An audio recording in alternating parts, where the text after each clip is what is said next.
Hello, folks. Welcome back. Well, some people are just dingbat doorknobs, wouldn't you say? In an article that appears in the Conversation now, which is a place where only academics can publish papers, it's got some good papers, but it's got some crazy ones too. This is one of those. An article published there: Is Africa a racial slur and should the continent be renamed? Jonathan O. Chimakonim, an associate professor at the University of Pretoria, crafts this article. Chimakonum doesn't sound very South African to me. Sounds kind of West African. He claims the name Africa was given to the continent by European exploiters, slavers, and colonists who first arrived as traders and explorers in the 1300s. Africa is believed to be taken from the Greek Afrique, meaning without cold. It translates in Latin to aprica, meaning sunny. Now, the only problem, well, actually, there are a couple of problems here. But the first is his claim is very much in dispute among scholars, and he intentionally omits the facts to craft a racist victimhood narrative here. The second problem is even incorrect. His claim is ludicrous. Without cold is not racist, does not even involve people. But then that becomes the basis of his idiotic allegation that excluding people who occupy a place from its name is in itself a racist activity. Racism only reared its ugly head in the 19th century, a creation of European sociologists. This is just nonsense.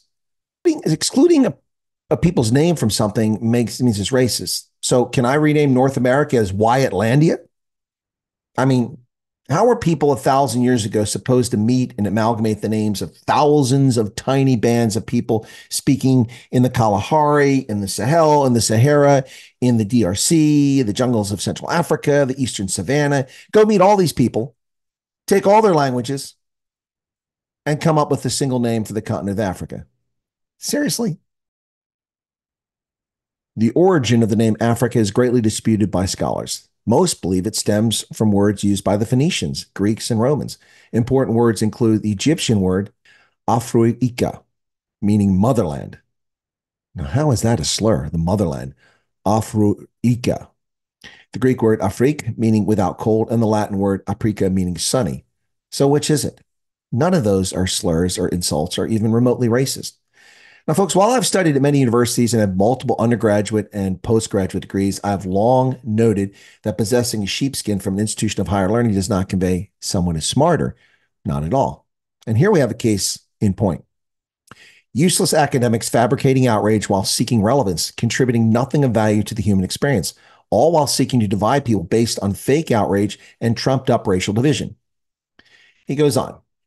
In many cases, the names are slurs aimed at demeaning such people or places. For example, we learn from the ancient Greek poet Homer's accounts that when the Greeks first encountered the people of East Africa, they called them Aethiopes or Aethiopes, meaning sunburnt face. Oh, the horror. And what did they call the Greeks? Let's ask that question. Were they insufficiently burnt? I just hate stupid people. They should have to wear signs that just say, I'm stupid. That way you wouldn't rely on them, would you? Folks, most of the places that I've lived in and traveled around in Africa, I am called Mzungu. Well, that's a slur. Shall we round up all the innocent African children who use that derisive term and cane them for their abuse? What about the black supremacists in South Africa who call white South Africans Europeans in a condescending fashion or use the racist dog whistle settlers? Neither word was originally in use as a slur. However, post-apartheid white liberals and black supremacists have turned both Europeans and settlers into slurs to denigrate the dignity of white South Africans. He says that sometimes a slur does not target people directly. Okay, this should be interesting. For example, when the culture and peoples of a continent are ignored in naming, like Africa or South Africa, Afrique refers to the climate, South Africa refers to the geography. Well, first off, he's dishonest. As I said previously, that is just one of the possible origins of the word Africa. Also, geographic references are not slurs. That's idiotic. Second, South Africa is a compromise, not a slur, genius. Try cracking open a history book and learn about how the name South Africa came about. Nothing to do with a slur. Naming is a tool we use to identify objects and make sense of the world around us. To this extent, it's a good and powerful thing. The problem is when people decide to weaponize it, such as using slurs to denigrate others. Slavery, colonialism, and racialized ideologies like apartheid in South Africa remain some of the worst weaponization of naming through slurs. Hello, apartheid is over. You may have missed that. And speaking of weaponizing, if the earliest known contact between Greece and Africa occurred in the Bronze Age during the 14th century BC, when the Minoans began to trade with Egypt 3,400 years ago, why have Africans not seen fit to come up with a name in the ensuing 34 centuries for the continent? If it's so insulting and it's a slur. 3,400 years ago, they first came in contact and the Minoans named it. So why have they not changed it in 34 centuries? If his claim is true, in the over 700 years since Europeans began arriving in Africa, why haven't they changed it? He claims it was named Africa 700 years ago. So why haven't they changed it? Now he says that he and his co-author argue in their paper that the name Africa is a racial slur. Africa refers to the hot climate of the continent, perhaps an exaggeration, with the false impression that the continent is without cold. If the continent is hot and without cold, that would make it the proverbial hellfire, would it not? Well, that's just snarky and juvenile. Proverbial hellfire. It's a relative term. It's idiotic nonsense here. So let's continue with his idiotic argument. Does that mean rain clouds are now racially classified? Is the savannah racially classified? The tropical jungles of the DRC and the Eastern Cape? I said, nope, I'm on my way to a tree hugging party. Here's your sign.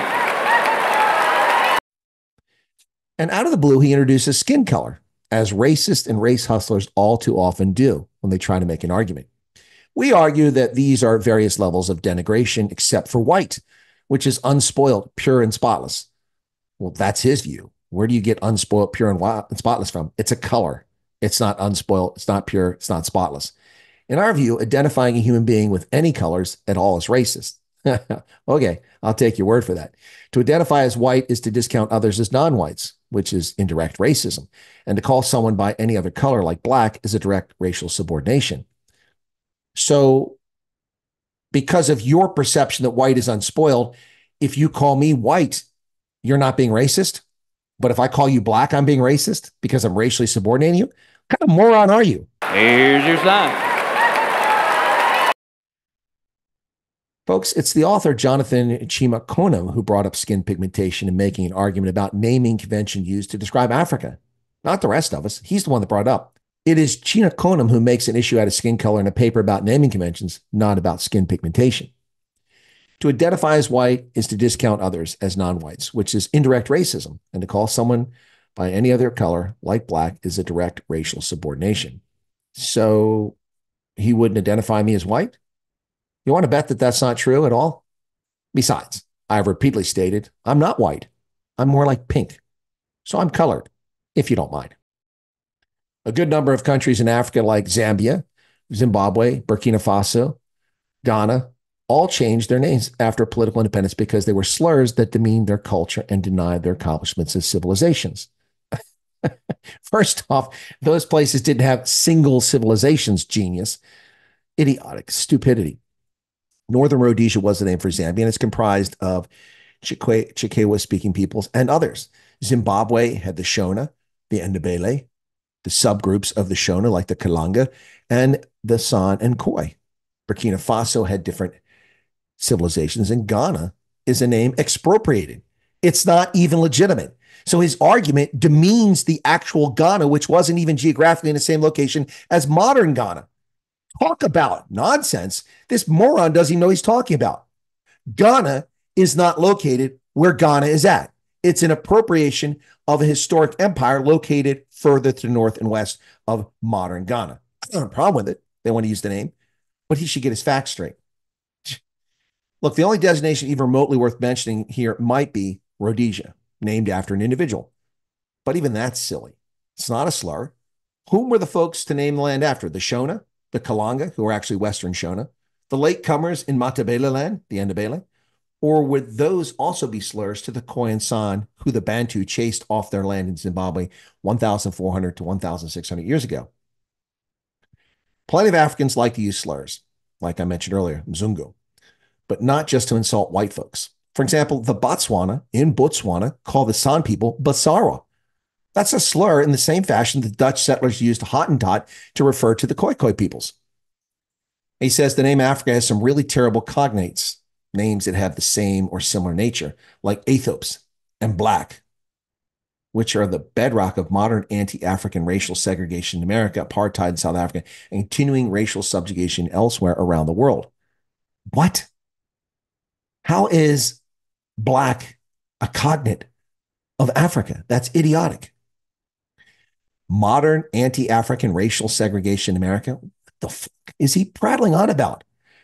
There's no such thing in America, racial segregation. He needs to get his 1960s bigotry out of the 1960s and enter the 21st century. And continuing racial subjugation elsewhere around the world? What? Like the communist oppression of the Uyghurs, Mexican oppression of indigenous tribes, ANC oppression of ethnic minorities in South Africa, Arab abuse of Berbers? Which is it? This nonsensical paper is proof far too many people have far too much time on their hands and are far too well compensated for undermining social cohesion. The Newsroom Africa gave this crackpot paper the time of day and actually interviewed the author on camera is shocking, except it's not shocking.